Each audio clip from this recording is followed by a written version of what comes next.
A family, a young couple and their loved ones, had come to Pahalgam hoping to escape the chaos of city life. They wanted just a brief break, a half-hour detour during their Kashmir trip. After an hour's hike, the view that greeted them made every step worth it. The sun was shining, the river sparkled, and the valley looked almost like Switzerland. Surrounded by loved ones, the couple felt the magic of the mountains and the warmth of togetherness. For a moment, life was perfect. Children played by the riverside, laughter echoed, and families from across India mingled, savoring the rare calm Kashmir had gifted them. The couple stopped at a food stall, sharing tea and smiles, soaking in the beauty and peace that seemed endless. But sometimes peace is only an illusion. Suddenly, a stranger approached from behind and asked, "Are you Hindu or Muslim?" The couple, caught off guard, smiled and replied, "Hindu." Without a flicker of hesitation, the man pulled out a rifle and, in the most brutal way, shot the husband in the head.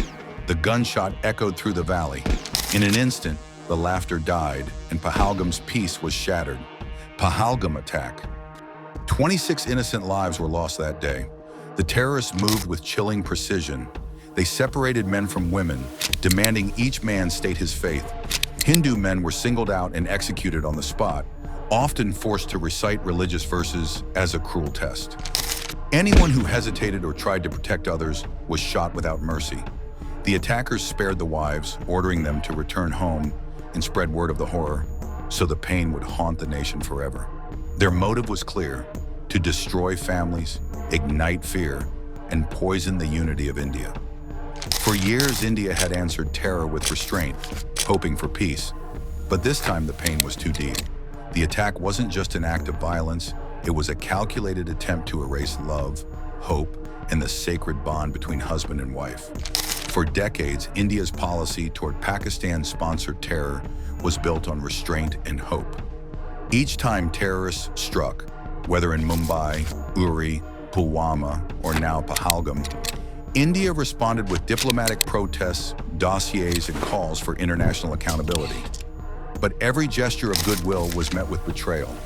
Terror groups like Lashkar-e-Taiba and Jaish-e-Mohammed, operating openly from Pakistani soil, continued to target innocent Indians.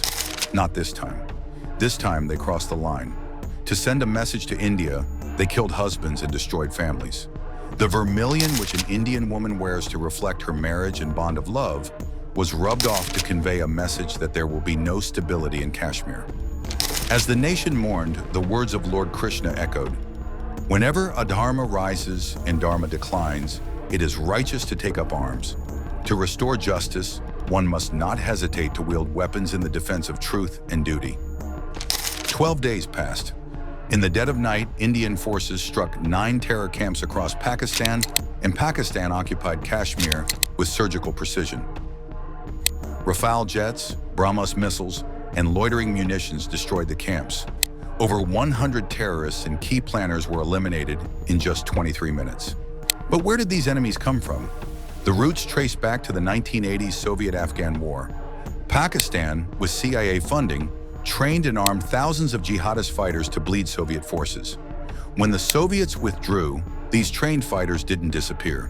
They became the foundation of Pakistan's proxy war strategy, redirected toward Kashmir. Operation Sindoor was India's vow to restore dignity and justice to those who lost everything. Pakistan retaliated with drones and cross-border shelling, but India's defenses held firm. The world watched as India, for the first time, made no distinction between terrorists and their state sponsors. Operation Sindoor wasn't just a military response, it was a declaration of a new doctrine.